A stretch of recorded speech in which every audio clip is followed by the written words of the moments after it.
talk. So it's my great pleasure this afternoon to be talking to you about some relics of old London, and that specifically is the Society for Photographing the Relics of Old London.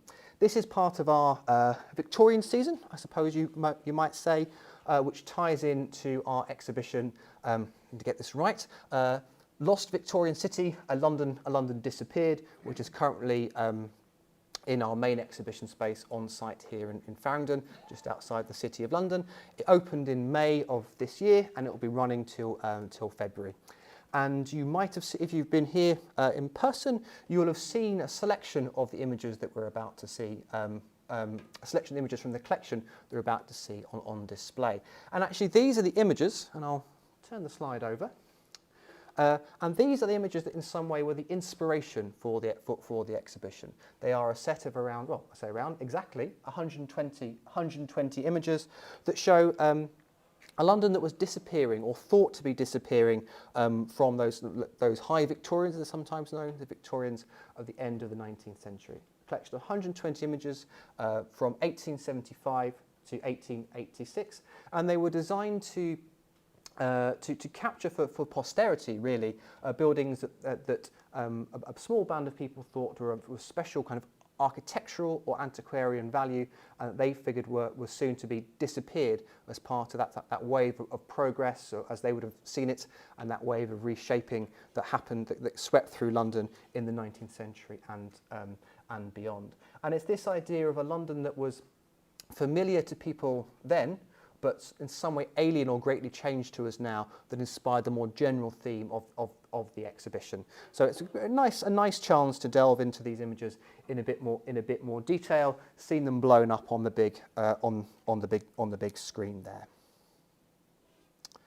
So as I said, we have 120 images to look at, but don't worry, I thought it might be a little, as nice as they are, I thought 120 images might be a little tedious for you this afternoon. We won't just go through them image by image, but they are all worthy of attention, all worthy of looking at, and it would be a shame in a way for my sort of my editorial sense to take away some things that might be special to you, some that you're interested in, or somewhere near you worked, or so on and so forth. So I should say that the whole set of images is available on London Picture Archive, which is part of our online offering, part of a 250,000 images from the London Archive, from London Metropolitan Archives collection that are on display there, and they're actually brought together in their own gallery. So if you do find, after seeing the exhibition, after seeing the talk here this afternoon, that these images are of interest to you, then you can browse them all in your own time, and I can think indeed these days you can even buy a copy of the images if you so choose. So that's that. So what with the plan then, rather than going through all 120 images, is I've picked a selection of images from each year that we'll have a look at. I've done that thing of trying to pick images that both have some sort of universal appeal, that give a sense of the collection as a whole, and frankly things that I find interesting as well. A little bit of selfishness there too. So that's the plan. That's the plan for this afternoon. Yeah. So let's make a start, and let's start appropriately enough at the beginning. This is the Oxford Arms coaching inn, the Galleried Inn, excuse me, in Warwick Lane, and this was the inspiration for this project that would take up 11 years and give us 120 kind of vivid and also vivid and sort of beguiling images of old London, or of old London. It started life this as a sort of antiquarian project, and it started life as a way of in the mind of one Alfred Marks. Alfred Marks was a sort of an antiquarian, someone with a love of the past, and someone that was particularly fond of as he termed, the relics of old London. And it was being sort of noted at this point, this high Victorian point, quite how much of the city was disappearing. And by the city, I'd mean both the City of London, sort of square mile, and the sort of city as a whole. How much of it was disappearing. The population had grown massively throughout the century. It would grow from 2 million in around 1840 to 6 million in 1901.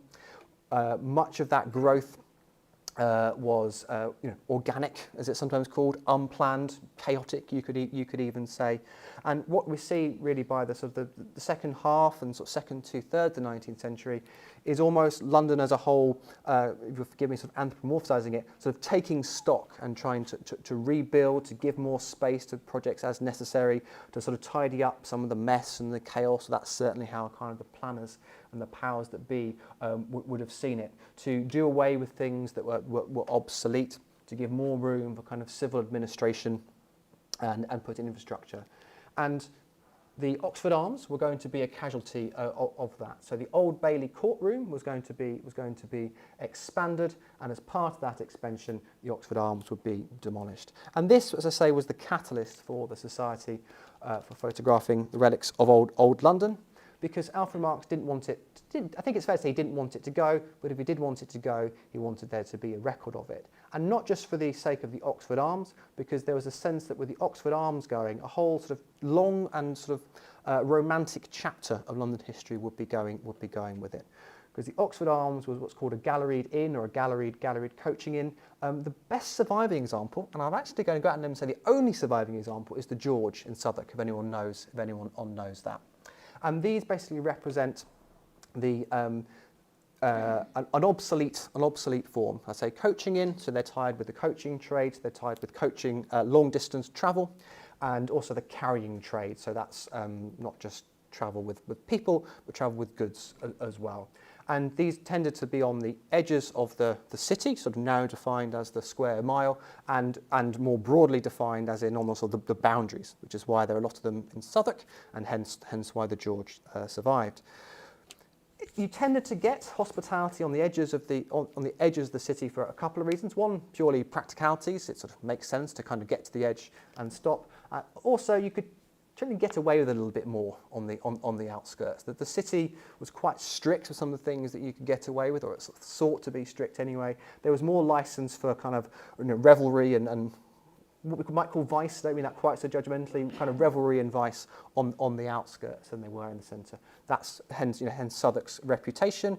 And one of the things that Southwark obviously became famous for was its theatres, and that's no coincidence. So the kind of the theatre of Shakespeare and the like actually developed from the practice of travelling troops with their wagons being able to park up in inns such as this, perform from the wagon being the stage, and move on. And the reason we've gone this long digression is I want to give a sense that this isn't just a building, and for Marx this wasn't just a building. There was a whole kind of lifestyle and way of life that was wrapped up in it as well. Hence his sort of remorse that it would be going. So Alfred Marx writes to the Times in 1875, saying that he's disappointed that this building will be demolished, and that he's interested in taking some photographs of it, and basically would anyone like to join him. In the language today, he was looking for gentlemen subscribers. That's other people that sort of come in on this project. That will give them the resources to take photographs of this and other buildings as well. As you can see, this was popular. He ends up with about 100 subscribers, and they go on from taking pictures of the Oxford Arms to taking first 6 photographs a year, and then, excuse me, I should get this right, printing six photographs a year, and then later on 12 photographs a year on a variety of subjects, as we will see. I've picked a couple from each year, but I thought it would be nice with the first year, 1875, to spend a little bit more detail on each of the images to give the whole set of 6 of the Oxford Arms. So here we can see on the screen. You know what? I think I might adjust the lights again. I think we're not really doing them justice. So just bear with me one second.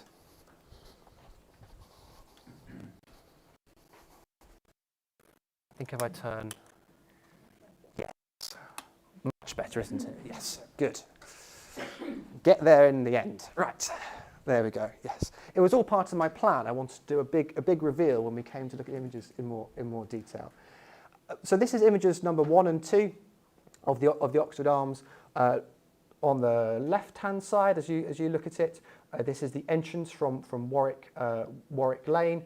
So as I understand the topography, we're going through that entranceway, and then we're getting into the inn yard.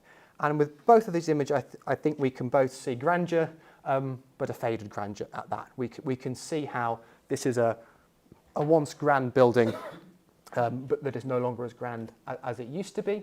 And by this point, it's stopped working as a coaching inn. It's been superseded by the railways, as I'm sure you would expect, which makes long distance travel both quicker, and there's the new phenomena of railway hotels, which perform very much the same function.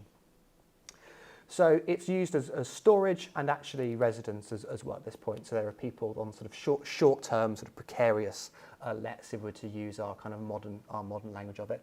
I think its sort of dilapidated charm to me is best summed up by this sort of wonky lantern on there. I'm not sure if that comes across well if you're at home. So if you look at the first floor on the right-hand side of the image, there's a lantern at sort of slightly, I don't know, sort of slightly capsizing angle, which gives it a sort of certain poignant charm.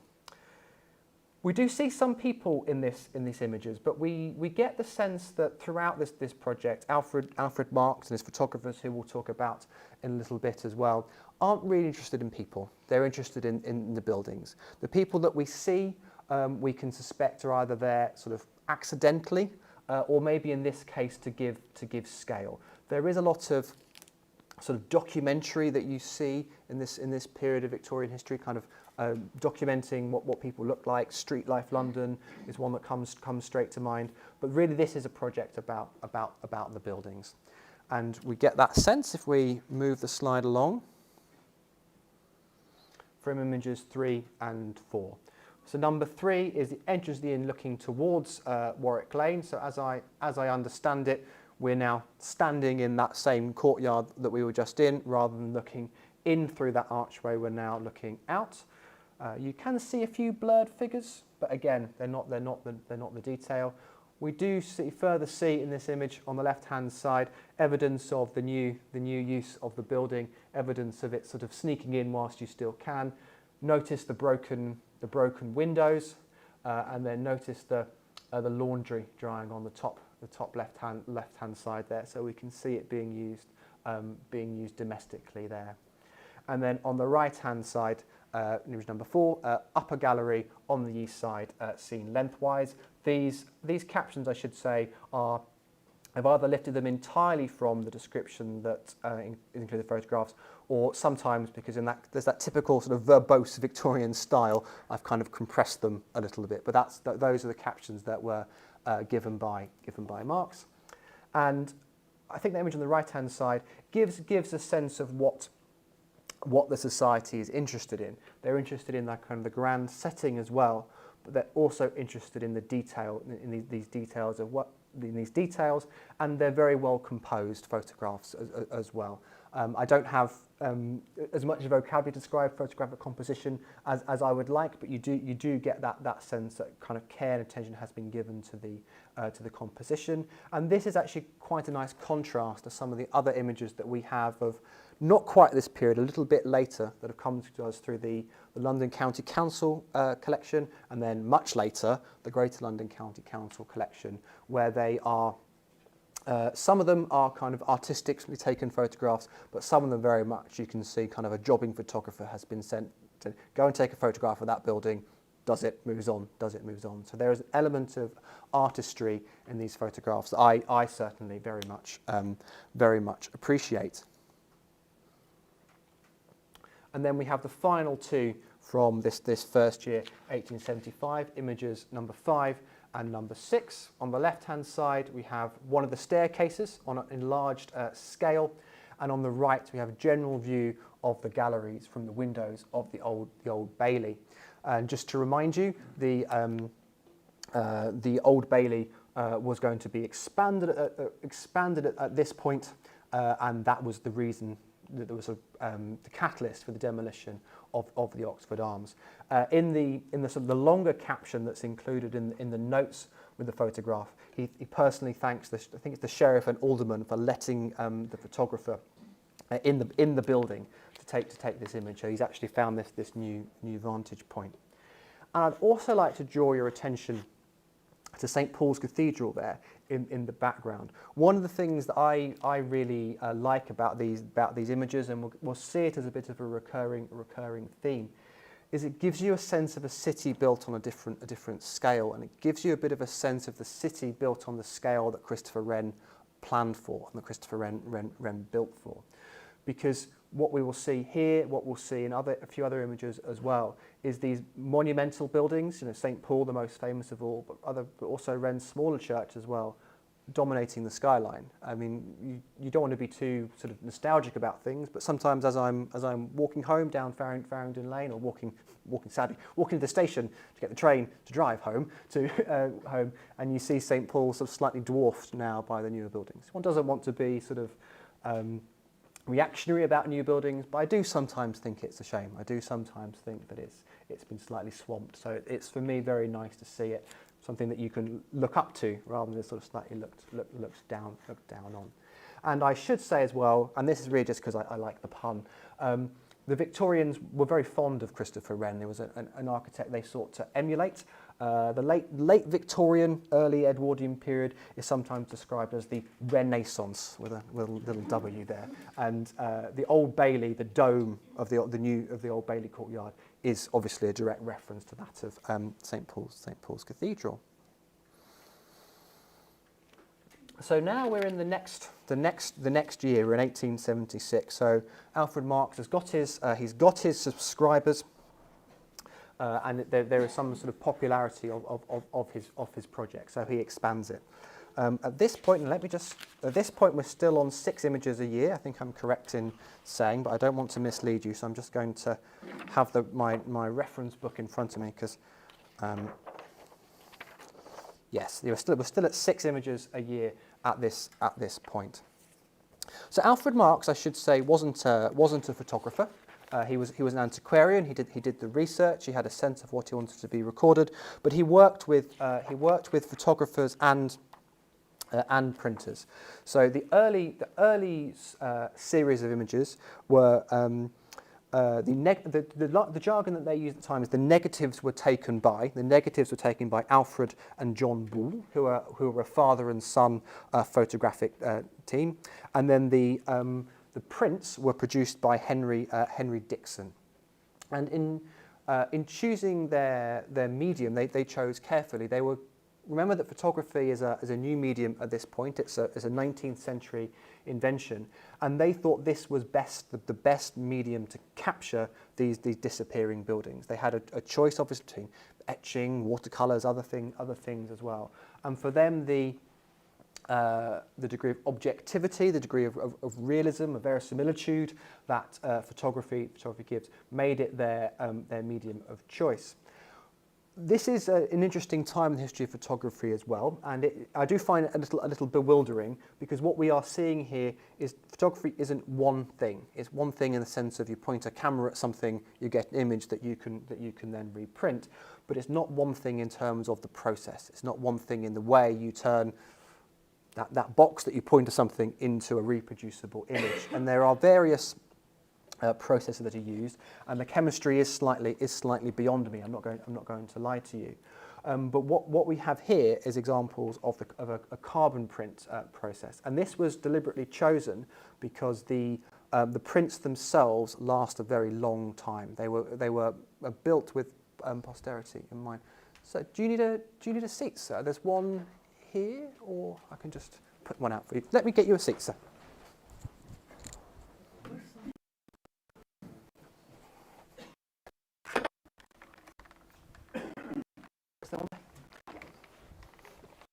There we go. Apologies for that, everyone. Yes, so these photographs were built with sort of a sense of the future in mind, built with a sense of the archive in mind, which obviously I know I'm biased, but I rather appreciate. And when you look at the originals, you really do get a sense that they have lasted very well. There's still that freshness, and then for me, there's something very valuable as well about with this sort of photographic process, how that light that was there has touched that piece of paper, and you can get a bit romantic about it and really feel like you're holding that moment in time a little bit more. And I should say that we are planning for our next event series that will start in the new year now, we will be having a display of all of these that we can get out. So there will be a chance to see the originals, but I'm sure you'll appreciate, they can only come out every so often to make sure that they stay in that nice condition. So if you are interested in these images, that's something to look out for. So they were designed within the carbon process with longevity in mind. We don't know how many survive. It's obviously an interesting question to which we don't really know the answer to. We know that there were 100 subscribers, so I think we can reasonably assume that about 100 sets of prints might have been made, but that is a degree of educated guess. They are fairly common in terms of appearing in big archival collections. We have a set, the Bishopsgate has a set, I think the Harvard Centre for British Art has Yale Centre, I've got myself in a lot of trouble if the wrong person is that. The Yale Centre for British Art has a set, I believe the British Library do, and so on and so forth. So in archival terms, they're common, but that doesn't mean there's a lot of them around. But that's that. So we can see that there's this desire to have things that stay for posterity, and what we're seeing here, old houses in Wych Street, so this is just Wych as in Old Wych, so just off Drury Lane, and this is the same view, the same street, just taken from different angles. And I just wanted to, so there was the same street from different angles is on display there. Can I just ask a question? Did Alfred Marks include information about the date of the building that they photographed? Sometimes, if you don't mind, Matt, I'll take the question at the end, but thank you. So there was just a question from the audience asking about whether Alfred Marks included information about the building was made, and I will come to that in a moment's time. But thank you for this important question. To which the short answer is yes, just to not leave people hanging on. So we're now in 1877. And we have two photographs here, number 13 and number 17, both of the churchyard, the Church of St. Bartholomew the Great, and in particular the churchyard. And they were published a bit later on. They were published with the sets photographs, sort of explanatory notes about what was included. And there is a very nice passage that I highlighted, which I thought gave an insight into the selection process, because there's a lot of buildings being sort of demolished at the moment. So why are they choosing individual ones?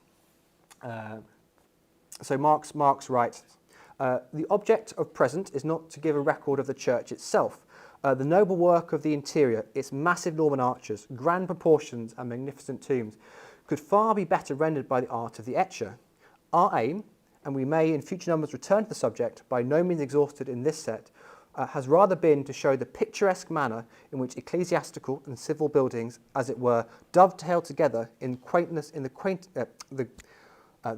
nook of old London. So that gives a sense of what they're looking for. They're not trying to be encyclopedic. They're not trying to displace other methods of visual art, other methods of recording. They're trying to embrace photography as a medium, and they're trying to see that kind of that interplay of different spaces, which again, as someone that spends sort of more than time is probably healthy thinking about Victorian London and other historical periods of London, is something I very much appreciate, because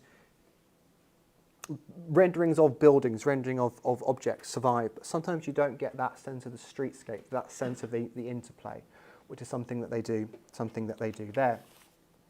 We talked about Alfred Marks not being a photographer. We talked about them working with other photographers, and we know that they gave them quite extensive. That Marks, gave his photographers quite extensive instructions on what to do. That the technical ability, he didn't take the photographs, but he had a vision of the view that were captured, and this is what we get a sense of this number 17 here, which is quite a striking image, Photography critics and historians almost describe it as ahead of its time, the way that the angles and the planes intersect. And it probably would have been quite a difficult photograph to take. We can assume that this was still Ball at this point taking the photographs. Probably climbed up on a wall, perched on something a bit like that. Probably not the most fun thing to do with a modern point and shoot camera, but a whole other level of commitment with a much bulkier piece of Victorian photographic equipment. Time, and we advance a year, and in doing so, we bring in two more images. So on the left-hand side, number 19, we have Temple Bar, and on the right-hand side, number 20, we have an image from Leadenhall Street. The Temple Bar, another kind of Christopher Wren cameo in this talk, was built following the Great Fire of London. It was the traditional boundary between the cities of Westminster and London. Lots of sort of city ceremony and pageantry wrapped up in this building as part of the, I want to say the Lord Mayor show, but I might be getting my big pageants muddled up. I think indeed I am. The monarch has to come to the Temple Bar and lay down their sword and then move on. I think it's actually part of the coronation, so forgive me, I'm getting that muddled up. But you get that sense there. This is wrapped up in city tradition. It's important to the people of the city. So it needed to be demolished to make way for bigger roads. That's modern day sort of Fleet Street, Strand. You can see how, actually the traffic's always pretty bad there these days as well, because there's the monument to Temple Bar, which is a problem. But you can imagine the problems of that being in the way. And also at this point, the Royal Courts of Justice were going to be built as well. In fact, in what was a notoriously kind of rough area on the back streets behind, it was quite a deliberate statement saying we're going to rebuild the courts in an area that was famed for vice. If you were in the 19th century, we're all adults here, hope you don't mean to sound like this, if you're in the market for some pornography, that was the place where you would go in Victorian London. So sort of make a mark. It was demolished, and the Royal Courts of Justice were built there instead. Because of its importance to the people of the city fathers, as they're sometimes known, rather than it being demolished, it was dismantled, kept in a warehouse, to use sort of the modern terminology, before it lived in Cheshunt in Hertfordshire for many years, and has now actually been rebuilt, and you can see it in Paternoster Square as well. And that is this interesting kind of sort of leitmotif in these photographs. Marx and his contemporaries were worried that all of the things they were looking at would be demolished.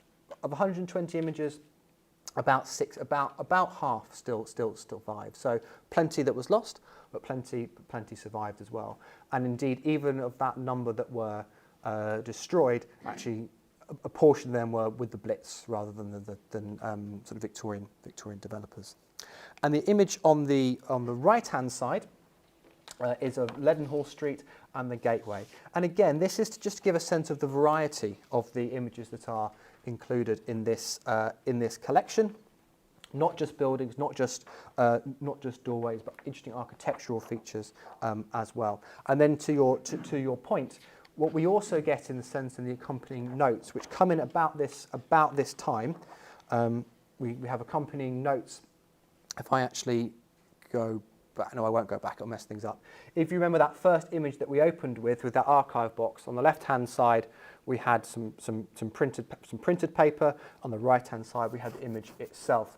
From 1878, I want to say, that was included. These printed papers, you get that alongside the photograph, and with that you get details. You've got details of the building, and charmingly they're backdated as well. So it goes back to the original issue of '76 and introduces them as well. And they are useful. They give the history of the building, but they also give you a sense of the rationale behind capturing them. So, for example, in this one here on the right-hand side, as we look at it, I picked it out because I I thought it was a nice image of a gate, to be honest. I thought it was a nice piece of ironwork. I thought it was a nicely framed photograph, a bit of detail. But actually, we hear that this is an old 18th century mansion house that's belonged to various people, but at this point is belonging to a firm of druggists. And that although it's a mansion house, people are allowed to come into the courtyard in that sort of very patrician sense Marx talks about. Did locals the courtesy of allowing them to admire their manor house? I'm not sure if his politics are quite the same in mine about that, but that's another story for another day. But there's a sense of not just a building that's going, but maybe a sense of a way of life, a kind of it's almost a class relation, I suppose, going on as well, that you do perhaps not always get just by seeing the image. And I should say as well that the photographs are, in archival terms, fairly common, but those prints are actually the printed works that go with it are much rarer. So we are lucky here at LMA to have both a set of prints and the photographic prints, and the accompanying notes as well.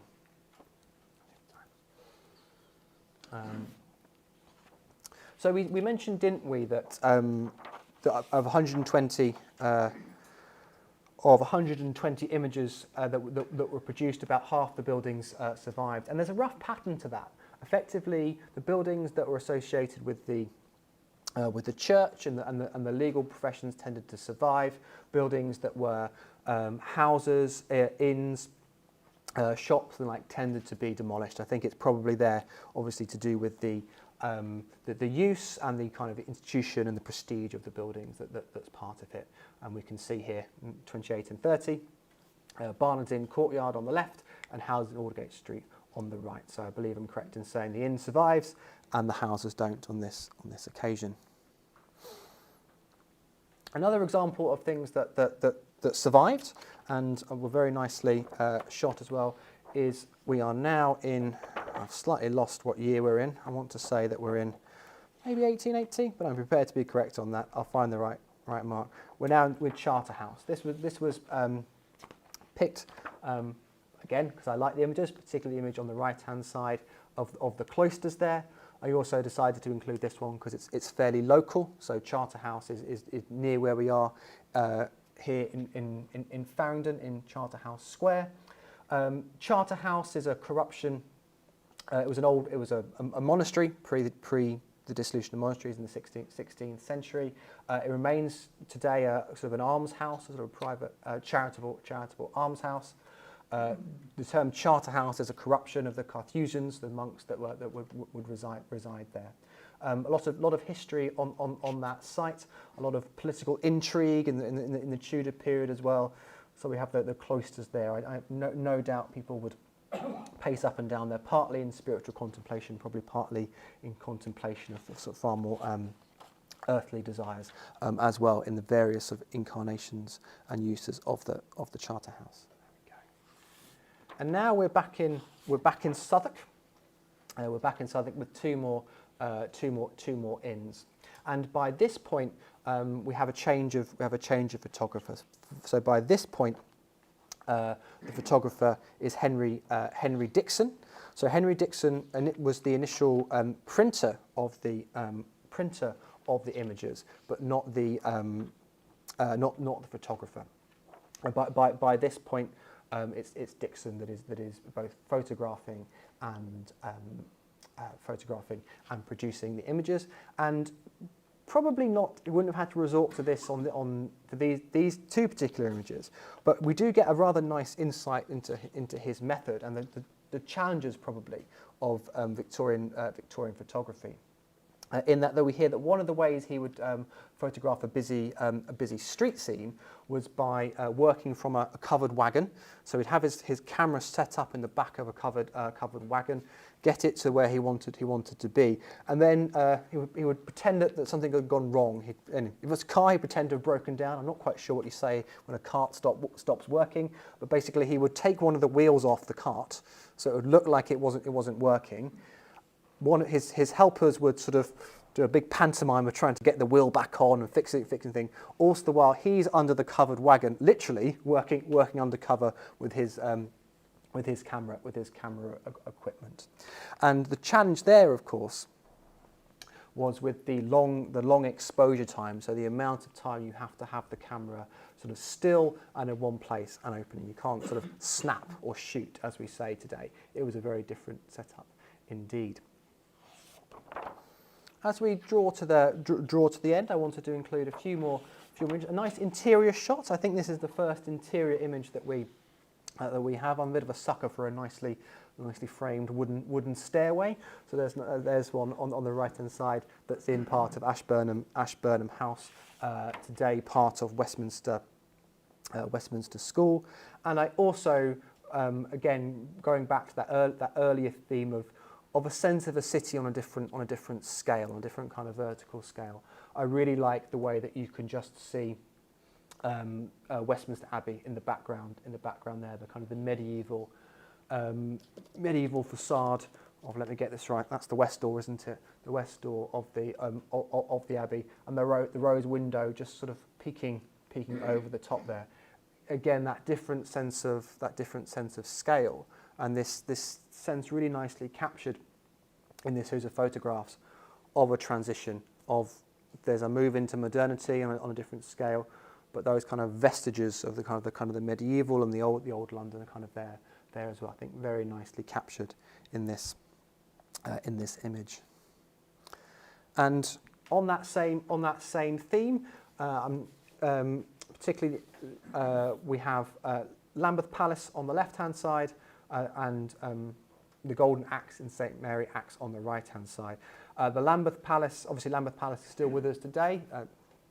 The headquarters, the London base of the Archbishop, and on the right-hand side, the Golden Axe, which has gone, and the Gherkin is now on this side, on the right-hand side. So again, that idea of a very much a changing London built on a different scale, different materials, a different sense of what a cityscape looks like. Fore Street on the left-hand side. So Fore Street is the area around the modern Barbican Centre, ravaged during the Second World War, very heavily bombed and devastated during the Second World War, and again, probably one of the most iconic symbols of modernist London, the Barbican. On Fore Street, we can see its predecessor there. And then on the right hand side, a doorway in College Hill. Again chosen to give a sense of the different things that are featured in this collection. And I thought it was also quite a nice thing to have as well, because you do notice these doorways around the city. Although I certainly do. You do get this architecture sitting alongside the glass, and it's interesting to think what the Victorians thought would disappear. Remember, everything they photographed, well, pretty much when they photographed, they thought might go. It's interesting that they thought this would go, but actually I think something that like this today is fairly well appreciated and fairly well regarded. Another nice interior shot, again that theme of survivors, but I believe I'm correct in saying that the Gray's Inn Hall was very badly damaged during the Second World War. So an example of things that have been lost to us not through development, but through through warfare. And then our final image, and getting us to the end of the talk and to the end of 1886 as well, are these two images here. And I chose these, one, because of the local connection again. On the left-hand side, that's St John's Gate, Clerkenwell, so that's only about a 5-minute walk from London Metropolitan Archives. But it's also one of the, I think I might even say it's the only, but it's one of a very few remaining gates in the city of London Wall, which by this time had been knocked down for traffic, cannibalised for building work, that sort of thing. But it's an interesting site in its own right. Today it's the home of the Museum of the Order of St John. I'm particularly fond of its 18th century incarnation. You will no doubt be aware, if you've come to a talk like this, you'll no doubt be aware of the artist William Hogarth. You might be less aware, but some of you probably are aware, that his dad used to run a coffee house out of this very site. It wasn't a very successful coffee house. The point of having a good sort of 17th century coffee house, you needed a good theme, you needed a bit of a gimmick. You might attract scientific figures, literary figures, artistic figures, that sort of thing. Hogarth Senior's theme was that it was a classical themed coffee house. Not such a bad idea, but he stipulated that you had to speak Latin or Greek when you're inside the coffee house. And I think that rather did for his clientele. And sort of biographers of Hogarth like to say that the penury and the sort of scraping a living that Hogarth experienced in his kind of early years as a result of Hogarth Senior's failed business ventures kind of partly explains his kind of outlook on life, and the precarity of kind of rags to riches and the like. And then our final image for the day is on the right-hand side of the screen here. This is entitled Five Subjects, and again included to show the breadth of what is covered. That it's not just buildings, not just streetscapes, interior things. It's these sort of little details as well that have been included. And I'm afraid I hadn't made a note. There was a very charming turn of phrase that Marx used to describe the end of the project, but I don't seem to be able to find said note, so I'm going to have to paraphrase. So in 1886, they decides that the project hasn't it's not been exhausted, but it's sort of done what it set out to do, and I thought that was a really nice sense, and it gives you encapsulate the project quite nicely. This isn't trying to be encyclopedic. This isn't trying to sort of photograph every building that might disappear. We do see endeavours like that start to take off a little after this. Notably, the survey of London starts a little bit after this project winds up, motivated in a similar vein. But it's this idea that they've captured what they wanted. They've captured a representative sample. I think there's maybe a sense from the photographers involved as well that they've also showed the value and importance of this new medium at what it can do. But interestingly, something that would sit alongside other mediums as well. So Henry Dixon is also an etcher. He photographs and etches. He has both as different ways of making a living and different ways of representing a city that's now lost to us. So at that point, I'll thank you all for bearing with us with the hitches at the beginning. Thank you for coming along, and I'm very happy to take questions, comments, and dare I say it, even corrections as well. So thank you very much, and over to you.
That should be working. I'm not sure everything is working. Yeah, is it turned on? It's turned on there.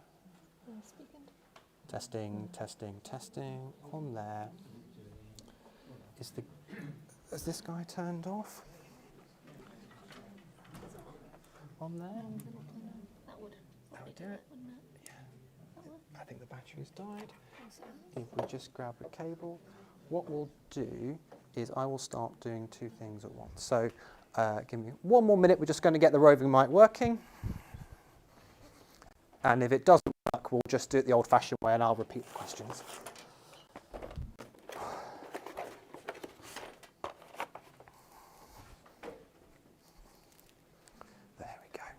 Just try plugging that in, Rachel, and if that doesn't work, I'll just repeat the question. Come on, you son of a bitch. That's what I shouldn't say when I'm mic'd up. Yeah, so if anyone just heard me swearing at home, I do apologise. And that just needs some power. Yeah, they heard that. Yeah, that they can hear, as long as they don't hear me cursing. What's that then? That should be working. No, we'll do it. Okay, well, I'll just repeat the question. So plan B, repeat the question for people in the room, because that microphone's being a bit temperamental and I don't want to keep people waiting too long. So are there any questions? Yes. Thank you very much. You're welcome. Just interested in a bit more about the role of the subscribers as you described them, Yeah. what their interest was. Was it like a philanthropic interest, or were they looking to get a copy of the pictures, or some other reason? Yeah, so just to repeat the question for the benefit of the people at home, just a little bit more about the information about the subscribers. Was it a charitable, philanthropic endeavour, or was it to get a copy of the pictures? A bit of both, really. So certainly the subscribers would have wanted a copy of the pictures. That's why they would be doing it. I can't speak necessarily to the subscribers of this exact project, but in general terms, part of how, if you were sort of a gentleman, you would want to show your kind of your erudition, your culture, and so there was a sense of obligation to support projects like this, and there had been a sense of just interest as well. If you had that. The means to do so, you would support it, you would take the photographs, you sort of show them off to your friends a little bit. It'd be part of that way of sort of you kind of came with your position in society to a certain extent. Yeah, thank you. Other questions from the room for now? Yes? How did you settle on just having 6 images a year? It seems quite a small number. Yeah. Is there a good reason for that? So the question was, how do you set on six images a year? It's quite a small number. So it starts at 6, and then about 3 or 4 years in, it goes up to 12. So there's a bit more. I think that speaks to the success of the project. I don't know exactly what the criteria was. I think it boils down to it being an expensive endeavour. And reading between the lines as well, I get the impression that the jargon that they use is negatives are taken. And I get the impression that maybe there is some editing process there, that some number of more negatives are taken than prints produced. And I don't know whether if the selection, I'd imagine the answer is probably a bit of both, but I don't know if the selection process is based on, we like that image more, that one didn't come out, that one didn't work. I imagine it's a bit of both. But I think it probably, my understanding is of that small number, 6 or 12, it does speak to the fact that it was a small scale project. So I maybe should have said, it slipped my mind, it's called the Society for the Photographic the Relics of Old London. It was a handful of people. It's a very grand name. It's a nice bit of naming there. We call it the Society. It gives that real sense of importance. And in many ways it is important. Don't want to be belittling it, but it might belie the scale of the endeavour. Yeah. Any more questions from the room for now? Let's take some questions from home, if there are any. I've stunned everyone into silence. It's my trick. Just yeah. Yes, thank you. What was the medium for the photographic medium? Was it plate cameras or was it negative? What was The question was, what was the medium for the cameras? I don't know. I would sort of be at the limits of my understanding of Victorian photography. I believe they're plate cameras. That's my understanding, but I wouldn't want to give you a definitive answer. I'm not aware that they do, and I think I would probably know if they did. I know that's a bit of a cop-out answer, but yeah, my rule is if you stump me, I say, because I think it's irresponsible for me to make it up. So that means you can, when I say something, you can believe it, because I could probably find that out for you quite quickly if you wanted to wait around. Thank you for the question. Yeah. Can you name the 5 subjects that we're What, without looking? I'd have to cheat.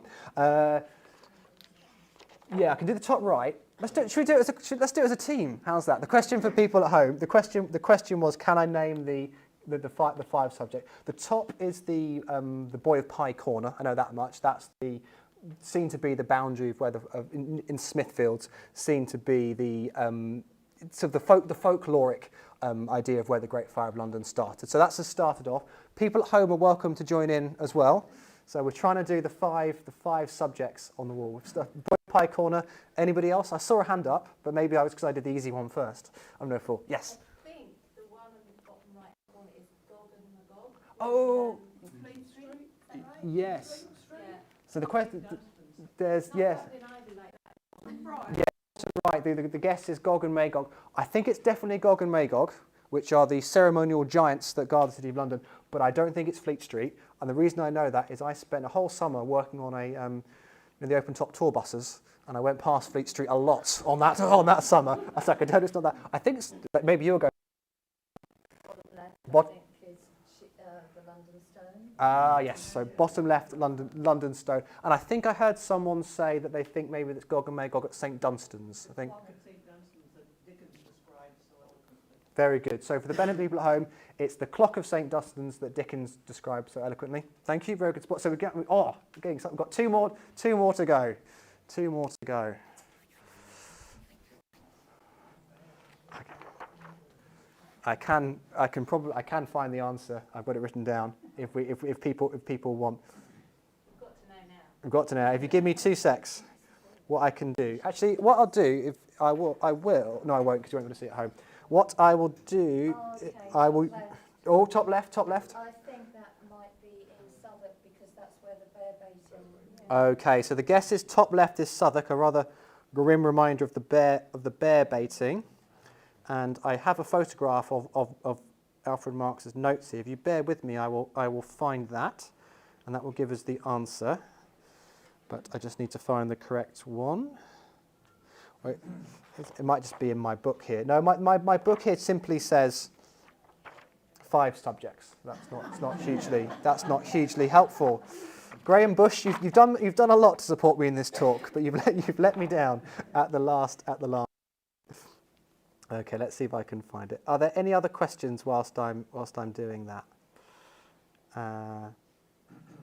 Oh, here we go. And actually, whilst I'm here, I found that nice turn of phrase that I wanted to say. Talking about the end of the project, it says the series ends with its 12th issue, bringing up the total number of photographs to 120. It's not suggested that the subject has been exhausted, but it's hoped that the work may be regarded as fairly complete within the lines first marked out. There we go. I thought that was a nice turn of phrase, and that one hopes that when your phone just keeps on moving. No, I think I need to bring up on the big screen, which I'll do in a moment's time. Are there any other questions about this? And then I will properly find the answer to that, because I won't leave you hanging. Any final questions? No, jolly good. In which case, I will say that we'll draw things to a close. Those of you that want to find out the answer, give me 2 minutes. I've got it on my computer. That's the best way to do it. For people that joined us at home, I'll say that the live stream will be up if you want to go back for this for about another month, and we'll keep the live stream going just long enough so if you want to know the answer at home, I can tell you that. I can tell you that as well. But if you don't feel the need to hang around to find out what those last 2 minutes are, let me thank you again for coming in person. I hope you enjoyed it. Thank you for coming at home. Hope you enjoyed it as well. Have a look on our Eventbrite. There's talks and document viewings scheduled for the summer, in the autumn, and into the new year as well. And as I say, early in the new year, we'll have an event where we get the originals out as well. So if you enjoyed this, I think it's a safe bet you'll enjoy that as well. So thank you again. Thank you very much indeed.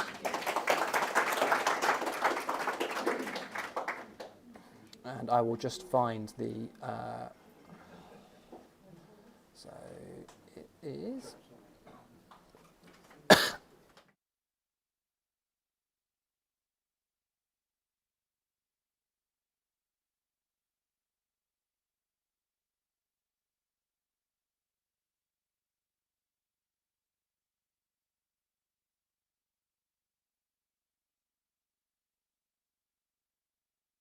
Stone. Well done, London Stone. You're absolutely right. London Stone. The lady at the back said St Dunstan's. Absolutely right. St Dunstan in the west. Boy at Pye Corner.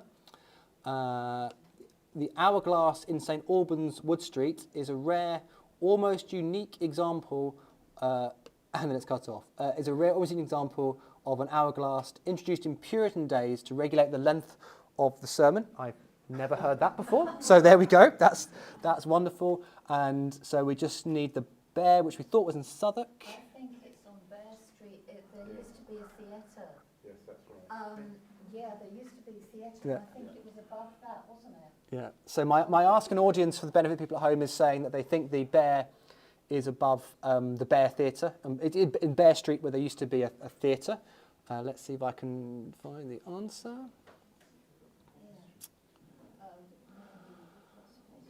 Behind Tate Modern. Right. Oh, yeah. Behind the Tate Modern, people are saying. Well, I would have said. Yes.